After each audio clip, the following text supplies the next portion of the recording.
Friends, 12th accounting की हम classes शुरू करने जा रहे हैं, जिसमें सबसे पहले मैं आपको बता दूं कि 12th अकाउंटिंग में आपका सिलेबस क्या क्या है। ठीक है बच्चों, तो देखो हम स्टार्ट कर रहे हैं। देखिए 12th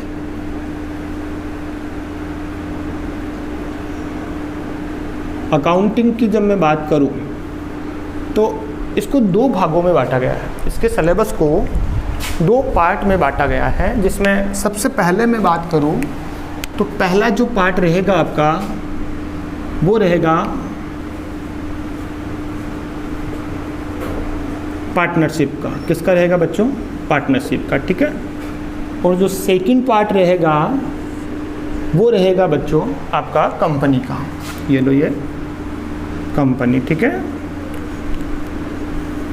इसके अलावा कुछ चैप्टर्स और हैं, जैसे आरबीएससी वालों के कंसाइनमेंट है, जॉइंट वेंचर्स हैं, ये कुछ चैप्टर एक्स्ट्रा है, उनके बारे में भी हम बात करेंगे। तो सबसे पहले आज हम जिस चैप्टर की शुरुआत करेंगे वो करेंगे पार्टनरशिप की। पार्टनरशिप में टोटल 5 चैप्टर आपके सिलेबस में हैं। ठीक है। तो फर्स्ट जो आपकी बुक रहेगी वो पार्टनरशिप को लेकर रहेगी। ठीक है। तो आज हम पार्टनरशिप की शुरुआत करने जा रहे हैं, तो ध्यान दीजिए आप लोग।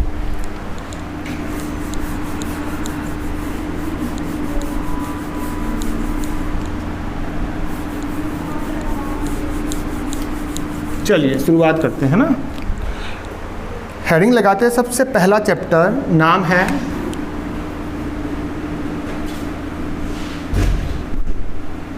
इंट्रोडक्शन ऑफ पार्टनरशिप, है ना बच्चों? इंट्रोडक्शन ऑफ पार्टनरशिप चैप्टर का नाम है। देखिए, जब हम 11th क्लास में थे तो 11th क्लास के अंदर हमने अकाउंटिंग पढ़ी थी। 11th क्लास के अंदर जब हमने अकाउंटिंग पढ़ी थी तो हमने वहाँ पर जिस अकाउंटिंग की बात की थी वो बिजनेस था सोल प्रोप्राइटरशिप, यानी कि हमने वहाँ पे जिस बिजनेस की बात की थी, जिस बिजनेस की अकाउंटिंग सीखी थी, वो बिजनेस था सोल प्रोप्राइटरशिप। और सोल प्रोप्राइटरशिप के अंदर वहाँ पर जो अकाउंटिंग थी हमारी सोल प्रोप्राइटरशिप में, सोल प्रोप्राइटरशिप को हम कहेंगे एकल व्यापार। हिंदी में क्या कहेंगे बच्चे? एकल व्यापार, है ना। और जब हमने सोल प्रोप्राइटरशिप की बात की थी तो वहाँ पर हमने देखा था कि सोल प्रोप्राइटरशिप मतलब एकल व्यापार वह व्यापार होता है जिसका मालिक सिर्फ एक व्यक्ति, 1 पर्सन ऑनर होता है। बिजनेस का जो ऑनर होता है वो होता है बेटा 1 पर्सन। ठीक है। तो सोल प्रोप्राइटरशिप के अंदर वहाँ पे 1 जो पर्सन है, 1 पर्सन इज ऑनर।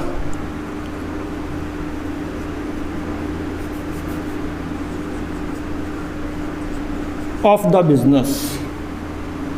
बिजनेस का जो ऑनर होता है वो एक ही व्यक्ति होता था। ठीक है। एक व्यक्ति ही बिजनेस का ऑनर होता था। लेकिन सोल प्रोप्राइटरशिप की कुछ खामियां थी। कुछ खामियों की वजह से एक बिजनेस नया आया और उस बिजनेस का नाम था पार्टनरशिप। क्या नाम था बच्चों? पार्टनरशिप। ठीक है। तो सुनना ध्यान से आप लोग, इसकी क्या क्या कमियां थी, ध्यान से सुनिएगा। सबसे पहली जो कमी थी इसकी कि अगर किसी बिजनेस को 1 पर्सन ऑपरेट करेगा, एक ही व्यक्ति अगर किसी बिजनेस को चलाएगा तो सबसे बड़ी जो प्रॉब्लम आएगी वो आएगी कैपिटल की। क्यों? क्योंकि उस बिजनेस में एक व्यक्ति ही कैपिटल इंट्रोड्यूस कर रहा है, एक व्यक्ति ही कैपिटल लगा रहा है। मतलब बिजनेस की जो कैपिटल होगी वो कम होगी। बिजनेस में जो कैपिटल होगी वो कम होगी। ठीक है। अगर बिजनेस की कैपिटल कम होगी तो वो बिजनेस भी स्मॉल लेवल का होगा। तो नंबर 2 जो प्रॉब्लम्स आएगी वो आएगी कि हमारा जो बिजनेस होगा उस बिजनेस का जो लेवल है वो स्मॉल लेवल का बिजनेस होगा। ठीक है। क्लियर है? कैपिटल एक 1 पर्सन इंट्रोड्यूस करेगा तो कैपिटल का लेवल कम होगा, क्योंकि 1 पर्सन के पास कितनी कैपिटल हो सकती है। ठीक है, एक व्यक्ति जब कैपिटल बिजनेस में लगाएगा तो कैपिटल कम होगी और बिजनेस का जो लेवल होगा वो भी स्मॉल होगा। क्लियर है। इसके साथ ही साथ नंबर 3, बिजनेस का जो मैनेजमेंट है, मैनेजमेंट ऑफ बिजनेस इतना इफेक्टिव नहीं रहेगा, नॉट इफेक्टिव। ठीक है, बिजनेस का जो मैनेजमेंट है वो इतना इफेक्टिव नहीं रहेगा। क्यों? क्योंकि बिजनेस में जो भी डिसीजंस लिए जाएंगे वो 1 पर्सन की तरफ से लिए जाएंगे। ठीक है, तो एक व्यक्ति का दिमाग काम करेगा, एक व्यक्ति की सोच काम करेगी डिसीजन के लिए, तो वहाँ पर जो मैनेजमेंट होगा वो इतना इफेक्टिव नहीं रहेगा। ठीक है, कैपिटल कम रहेगी, बिजनेस का जो लेवल रहेगा वो स्मॉल रहेगा और मैनेजमेंट ज़्यादा इफेक्टिव नहीं रहेगा। इसके साथ ही साथ मैं बात करूँ तो बिजनेस के अंदर जो रिस्क है, रिस्क की बात करते हैं, बिजनेस के अंदर जो भी रिस्क है वो रिस्क नॉट शेयरिंग होगी। भाई बिजनेस के अंदर जो भी रिस्क हो रही है वो रिस्क सिर्फ 1 पर्सन को ही बियर करनी पड़ेगी, पूरी की पूरी रिस्क एक अकेले व्यक्ति को बियर करनी पड़ेगी, क्योंकि बिजनेस का जो ऑनर है वो एक ही व्यक्ति है, एक अकेला व्यक्ति बिजनेस को ऑपरेट कर रहा है। तो बिजनेस में जो भी रिस्क होगी वो नॉट शेयरिंग होगी, एक व्यक्ति को ही पूरी की जो पूरी रिस्क है वो बियर करनी पड़ेगी। इसके साथ ही साथ मैं बात करूं, इसके साथ ही साथ अगर मैं बात करूं प्रॉफिट्स की, तो प्रॉफिट्स की जब मैं बात करूं प्रॉफिट की, तो मैं कहूँगा कि प्रॉफिट भी नॉट शेयरिंग होगा। जब हम सोल प्रोप्राइटरशिप का बिजनेस करेंगे तो वहाँ पर 1 पर्सन ही उस बिज़नेस को ऑपरेट करेगा, तो जितना भी बिज़नेस में प्रॉफिट होगा वो प्रॉफिट 1 पर्सन को ही जाएगा, यानी 1 पर्सन ही जितना भी बिज़नेस में प्रॉफिट है वो प्रॉफिट लेगा। तो प्रॉफिट क्या होगा? Not sharing. ठीक है, तो ये सारे जो पॉइंट है ऊपर वाले, ये एक तरह से देखे जाएं तो इसके डिसएडवांटेज है, डिसएडवांटेज है ना। लेकिन ये एक अकेला इसका एडवांटेज हो सकता है, क्योंकि यहाँ पर प्रॉफिट जो है वो नॉट शेयरिंग है। जितना भी बिजनेस में प्रॉफिट हो रहा है वो केवल एक अकेले व्यक्ति को प्राप्त हो रहा है। क्लियर है? यहाँ तो कोई दिक्कत बच्चों? चलिए, अब हुआ क्या, इन सारी कमियों की वजह से, ये खूब सारी कमियाँ थी, इन कमियों की वजह से क्या हुआ,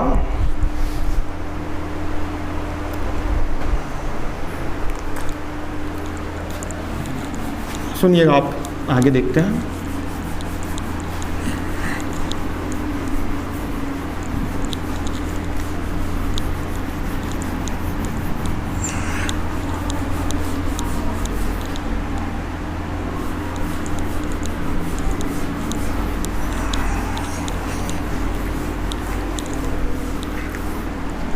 तो बच्चों इन सारी कमियों की वजह से हुआ क्या, आपका बिजनेस का लेवल स्मॉल है। सुनिएगा, स्मॉल बिजनेस है ना। अच्छा, इसके साथ ही साथ कैपिटल बिजनेस में कम इंट्रोड्यूस हुई है, क्योंकि एक अकेला व्यक्ति ही कैपिटल लगा रहा है। अच्छा, मैनेजमेंट जो है आपका, मैनेजमेंट वो इतना इफ़ेक्टिव नहीं है, इफ़ेक्टिव नहीं है। रिस्क जो है वो नॉट शेयरिंग, और इसके साथ साथ आपका जो प्रॉफिट है वो भी नॉट शेयरिंग है। ठीक है बच्चों, किस में हो रहा है ये हो रहा है आपके सोल प्रोप्राइटरशिप में। किस में हो रहा है बच्चों? सोल प्रोप्राइटरशिप में। ठीक है, अब जब आप सोल प्रोप्राइटरशिप करोगे तो बिजनेस का लेवल स्मॉल होगा, तो आप नहीं चाहते कि आपका बिजनेस धीरे धीरे लार्ज लेवल पे आए, बड़े लेवल पे आए। और बड़े लेवल पे बिजनेस तभी आएगा जब उस बिजनेस के अंदर आप ज़्यादा कैपिटल इंट्रोड्यूस करोगे, ज़्यादा कैपिटल लगाओगे। बिजनेस का लेवल बड़े लेवल पे तभी आएगा जब आप उस बिजनेस में ज़्यादा कैपिटल लगाओगे, ठीक है। और ज़्यादा कैपिटल लगाने के लिए आपको कुछ व्यक्तियों को अपने साथ जोड़ना पड़ेगा, ठीक है भाई। क्योंकि पर्टिकुलर 1 पर्सन के पास इतनी कैपिटल हो या ना हो, तो आपको क्या करना पड़ेगा, कुछ व्यक्तियों को आपको अपने साथ जोड़ना पड़ेगा। जैसे मान लीजिए ये एक पर्सन है, ठीक है, इसके साथ आपने 2 पर्सन और जोड़ लिया है, ठीक है, यानी आपने व्यक्तियों का एक समूह बना लिया। अब आपके बिजनेस में एक पर्टिकुलर व्यक्ति नहीं है जो बिजनेस का ओनर है, अब आपके बिजनेस में एक से ज़्यादा व्यक्ति है जो कि बिजनेस को ऑपरेट करेंगे। अब देखिए क्या होगा, यानी 3 व्यक्ति बिजनेस को चला रहे हैं। जब 3 व्यक्ति बिजनेस को चलाएंगे तो ज़रा सोचिए, अगर ये 1 लाख रुपए की कैपिटल बिजनेस में लगाता है, 1 लाख रुपए की, सिर्फ हम 1 लाख से बात करते हैं, और ये भी 1 लाख की ही लगाता है, इक्वल मान के चलते हैं, चलिए ठीक है, और ये भी बेटा 1 लाख की कैपिटल लगाता है। तो ज़रा सोचिए अब बिज़नेस में कितनी कैपिटल इंट्रोड्यूस हुई। अब बिज़नेस में कैपिटल बन गई 3 लाख। कितनी बन गई बेटा? 3 लाख। जबकि जब सोल प्रोप्राइटरशिप थी तो 1 पर्सन ओनर था, तो मान लीजिए ये 1 लाख रुपए की कैपिटल लगाता था, तो पहले बिजनेस 1 लाख की कैपिटल से चलता था, लेकिन जब 2 या 2 से ज़्यादा व्यक्ति मिलकर बिजनेस कर रहे हैं तो लेवल ऑफ कैपिटल आपका क्या हो गया, बढ़ गया। अब कैपिटल कितनी हो गई बेटा? 3 लाख हो गई। क्लियर है? चलिए नंबर 2, आपका जो बिजनेस होगा, जब 1 से ज़्यादा व्यक्ति मिलकर बिजनेस को चलाएंगे तो बिजनेस का जो लेवल होगा वो पहले की तुलना में लार्ज होगा, बड़ा होगा, लार्ज लेवल का बिजनेस होगा। इसके साथ ही साथ मैं बात करूं तो मैनेजमेंट जो होगा आपका, मैनेजमेंट, बिजनेस का जो मैनेजमेंट होगा वो पहले की तुलना में इफ़ेक्टिव होगा। क्यों इफ़ेक्टिव होगा? क्योंकि अब बिजनेस के अंदर जो भी डिसीजन लिए जाएंगे वो पर्टिकुलर 1 पर्सन के ऊपर डिपेंड नहीं होंगे, तीनों व्यक्तियों की राय यहाँ पर काम में आएगी। तो मैनेजमेंट आपका पहले की तुलना में ज़्यादा इफ़ेक्टिव रहेगा। क्लियर है? अच्छा, इसके साथ ही साथ मैनेजमेंट के बाद मैं बात करूँ रिस्क। अच्छा, रिस्क अब शेयरिंग होगा। क्यों? क्योंकि बिजनेस में जो भी रिस्क होगी वो सारे पर्सन के अंदर, सारे व्यक्तियों के अंदर आपस में बांट ली जाएगी। तो जो रिस्क होगी वो यहाँ पे शेयरिंग होगी, तो रिस्क आपकी पहले की तुलना में कम हो जाएगी।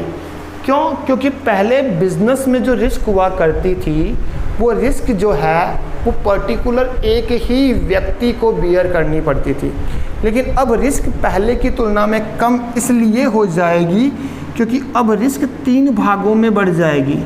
कुछ रिस्क ये बियर करेगा, ये भी रिस्क बियर करेगा एंड ये भी रिस्क बियर करेगा, तो रिस्क 3 पार्ट में आपकी बढ़ जाएगी। इसके साथ ही साथ जो प्रॉफिट होगा वो प्रॉफिट भी शेयर होगा। ऐसा तो नहीं है कि भाई जितना भी प्रॉफिट हो रहा है वो केवल एक व्यक्ति लेके चला जाए, क्योंकि बिजनेस में ऑनर है 3, तो जो भी प्रॉफिट होगा वो 3 व्यक्तियों में आपस में बांटा जाएगा। जो भी प्रॉफिट होगा वो 3 व्यक्तियों में, जो भी उनका प्रॉफिट शेयरिंग रेशियो होगा, लाभ अनुपात होगा, उस रेशियो में वो आपस में बांटेंगे। तो प्रॉफिट जो होगा वो पहले की तुलना में क्या होगा, पहले की तुलना में शेयर होगा। ठीक है? क्लियर है? चलिए अब देखिए, अब आगे चलते हैं। क्लियर है? तो यहाँ पे मैं बात करूँ तो ये जो है 2 या 2 से ज़्यादा व्यक्ति मिलकर यहाँ पे काम कर रहे हैं, तो हम इसको पार्टनरशिप कह सकते हैं। क्या कह सकते हैं? पार्टनरशिप। ठीक है? चलिए अब आगे देखते हैं।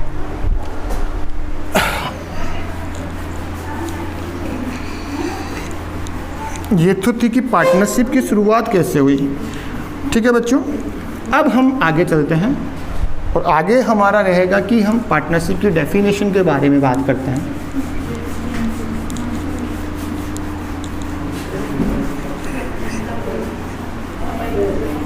देखिए,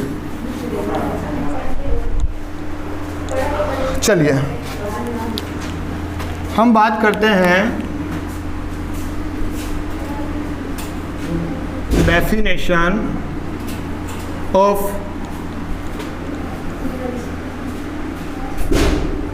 पार्टनरशिप, है ना।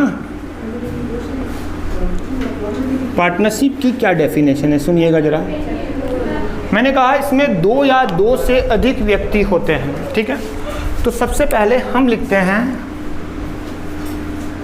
To and more than two persons are started a business.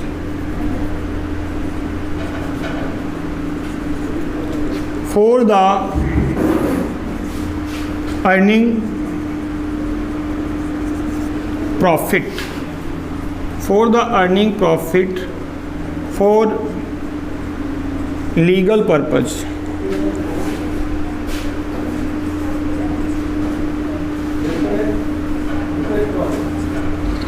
ठीक है, जब दो या दो से अधिक व्यक्ति मिलकर किसी बिजनेस को स्टार्ट करते हैं प्रॉफिट अर्न करने के उद्देश्य से, जब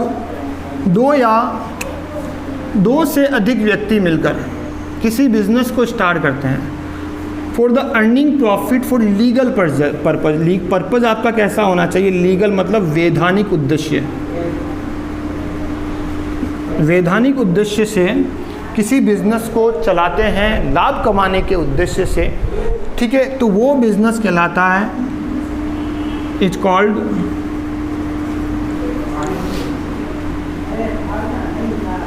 पार्टनरशिप। क्या कहलाता है बच्चे, वो कहलाता है पार्टनरशिप। जब दो या दो से अधिक व्यक्ति मिलकर लाभ कमाने के उद्देश्य से कोई वैध व्यापार करते हैं तो इस प्रकार का व्यापार साझेदारी कहलाता है। क्या कहलाता है, साझेदारी। देखो, इसमें कम से कम दो व्यक्तियों का होना जरूरी है। कम से कम व्यक्ति कितने होंगे बेटा, दो। Two and more than two persons. ठीक है, दो या दो से अधिक व्यक्ति मिलकर किसी बिजनेस को चलाते हैं और जिनका मेन जो पर्पज होता है वो होता है earning the profit, profit earn करना, और पर्पज होता है लीगल पर्पज के लिए, तो उसे हम कहते हैं पार्टनरशिप। क्या कहते हैं बच्चे, पार्टनरशिप। ठीक है, चलिए अब आगे चलते हैं। डेफिनेशन के बाद हम बात करते हैं आगे।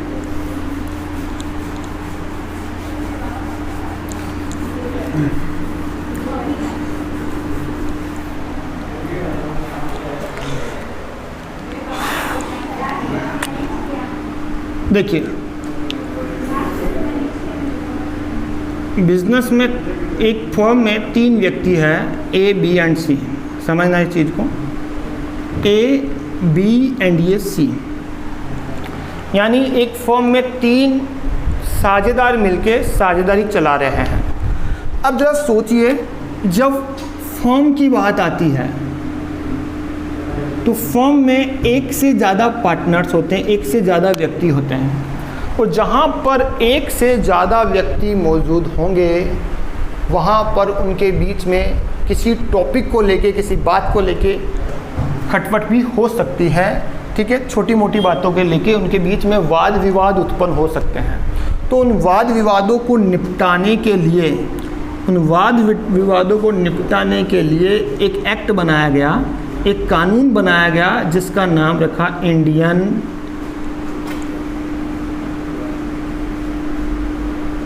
Partnership act 1932। उस एक्ट का नाम रखा इंडियन पार्टनरशिप एक्ट 1932। अब ये 1932 क्यों लिखा गया है, क्योंकि ये एक्ट आया है 1932 में। 1932 में एक कानून बनाया गया, ठीक है, साझेदारों के मध्य होने वाले वाद विवादों को निपटाने के लिए एक कानून बनाया गया जिसका नाम था इंडियन पार्टनरशिप एक्ट 1932। ये 1932 के अंदर बनाया गया, इसलिए इसका नाम रखा गया इंडियन पार्टनरशिप एक्ट 1932। क्लियर? अब देखिए आगे देखते हैं।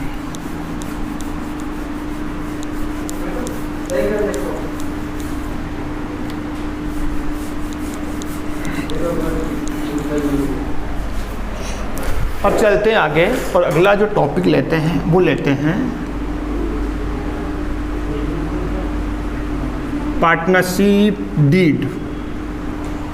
पार्टनरशिप डीड है ना। इससे पहले एक पॉइंट और ले लेते हैं, साझेदारी की विशेषताएं पढ़ते हैं।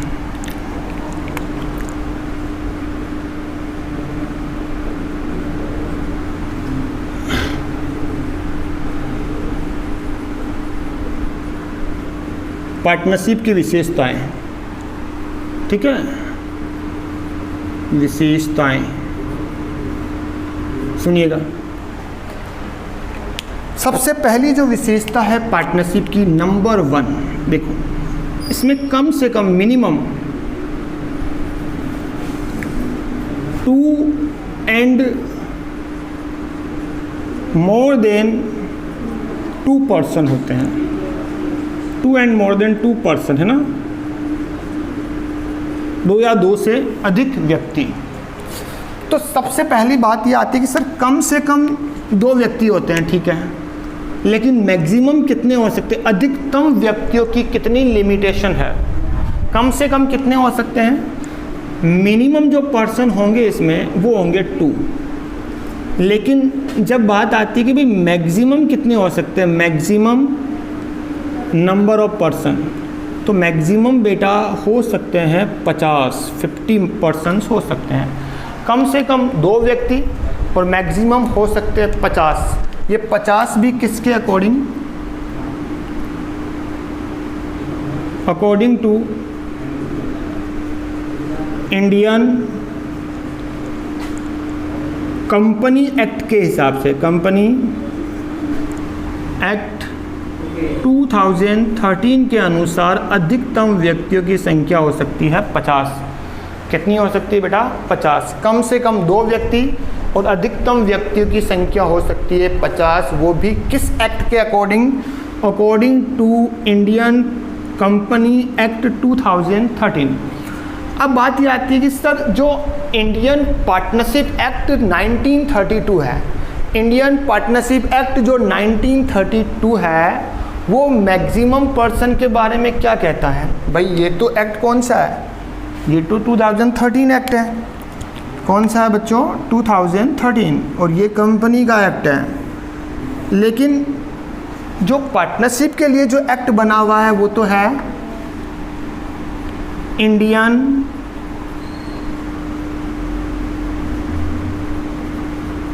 Partnership act 1932। ये एक्ट क्या कहता है, मैक्सिमम पर्सन के बारे में कि कंपनी में कितने पर्सन हो सकते हैं, फर्म में कितने मैक्सिमम पर्सन हो सकते हैं, इसके बारे में हमारा इंडियन पार्टनरशिप एक्ट 1932 साइलेंट है। ध्यान रखना क्या है, साइलेंट है। यानी इंडियन पार्टनरशिप एक्ट 1932 ये नहीं कहता कि एक फर्म में अधिकतम पार्टनर्स की संख्या 50 हो, वो कहता है कि कुछ कितनी भी हो सकती है।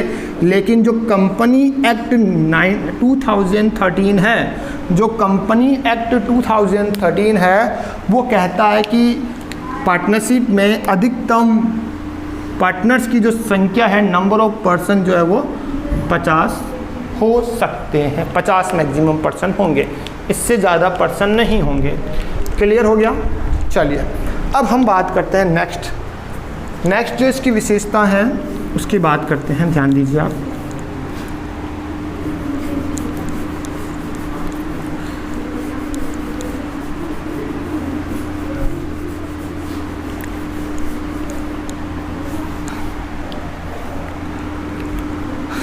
अगली विशेषता की बात करते सेकंड नंबर पॉइंट आएगा हमारा, जिसमें हम बात करेंगे कि पहली जो विशेषता थी उसमें ये बात की गई कम से कम 2 व्यक्ति और मैक्सिमम जो पर्सन होंगे वो होंगे 50 यानी 50।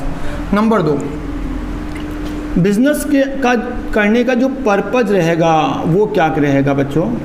बिजनेस करने का पर्पज़ रहेगा अर्निंग द प्रॉफिट अर्न करना, है ना भाई। आप बिजनेस कर रहे हो तो किसके लिए कर रहे हो? प्रॉफिट कमाने के लिए ही तो बिजनेस कर रहे हो। नंबर 3, बिजनेस का जो नेचर होगा वो कैसा होगा बच्चों? याद रखना, नेचर लीगल नेचर का बिजनेस होना चाहिए, लीगल नेचर, है ना। नंबर डी की बात करूं मैं, देखिए आप ध्यान से समझना ये चीज़, ये पॉइंट ध्यान से समझना थोड़ा। नंबर डी, यहाँ पे हम बात करते हैं कि जो पार्टनर्स है, पार्टनर्स और जो फर्म है, ठीक है, जो पार्टनर्स है, पार्टनर्स कौन होंगे? जो फर्म के अंदर कैपिटल इंट्रोड्यूस करेंगे वो व्यक्ति पार्टनर्स होंगे। तो पार्टनर्स और फर्म के बीच में लीगल सेपरेट एंटिटी नहीं होती है, ये याद रखना, एंटिटी नहीं होती है, ठीक है ना। पार्टनर्स और फर्म के बीच में नो लीगल सेपरेट एंटिटी नहीं होती है, नो लीगल सेपरेट एंटिटी, ठीक है। ये थोड़ा याद रखना पॉइंट।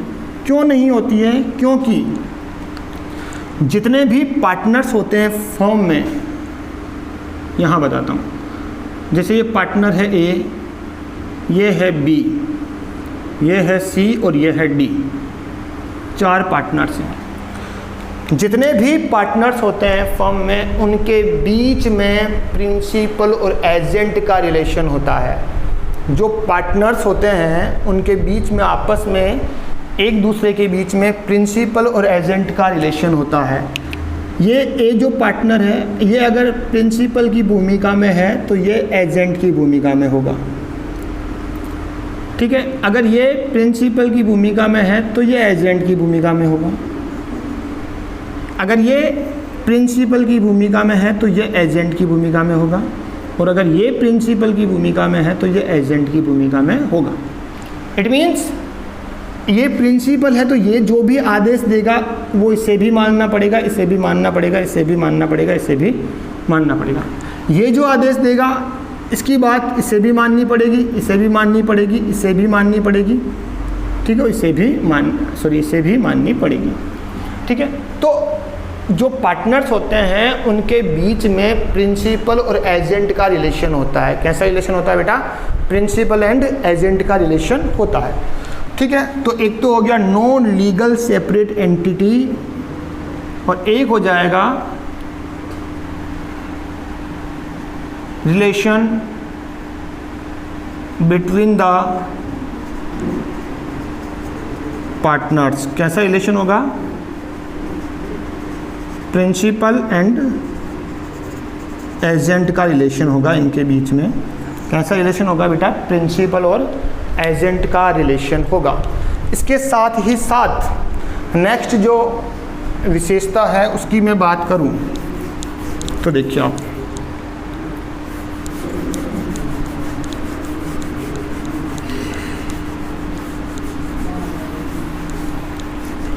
अगली हो जाएगी आपके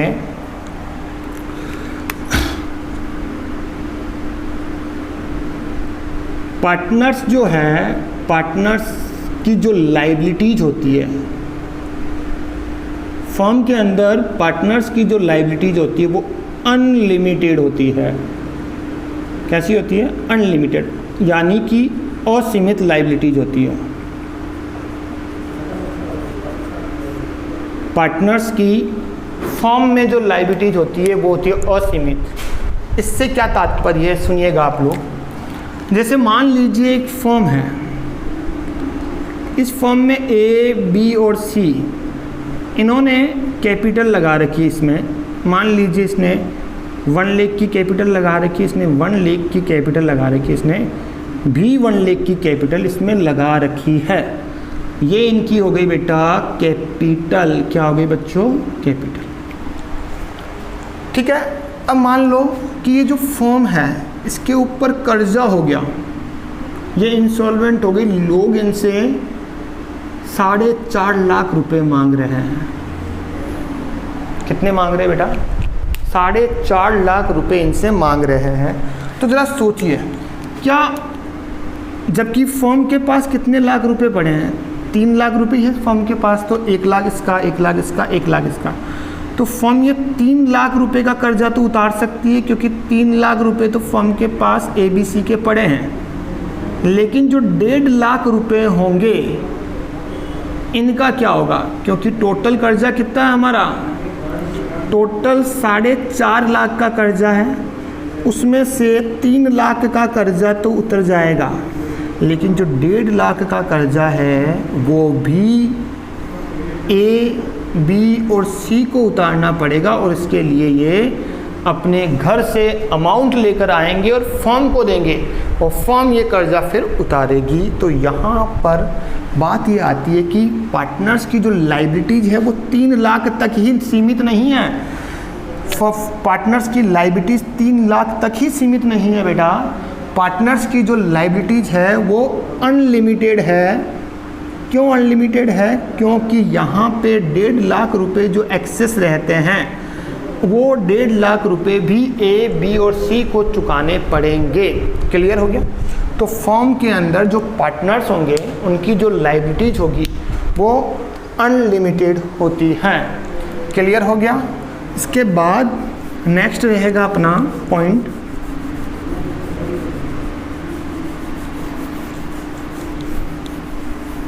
जो प्रॉफिट होगा बिजनेस में, जो भी प्रॉफिट एंड लॉस होगा वो पार्टनर्स में डिस्ट्रीब्यूट होगा। डिस्ट्रीब्यूट द पार्टनर्स है ना, पार्टनर्स में बांटा जाएगा। तो ये थी पार्टनर्स की विशेषता। तो बच्चों आज हमने पार्टनर्स की डेफिनेशन और उनकी विशेषताओं के बारे में बात की है। अब जो हमारा नेक्स्ट लेक्चर रहेगा उसके अंदर हम पार्टनरशिप डीड, ठीक है, और एब्सेंस ऑफ पार्टनरशिप डीड, आगे वाले जो पॉइंट्स हैं उनके बारे में हम बात करेंगे। थैंक यू बच्चों।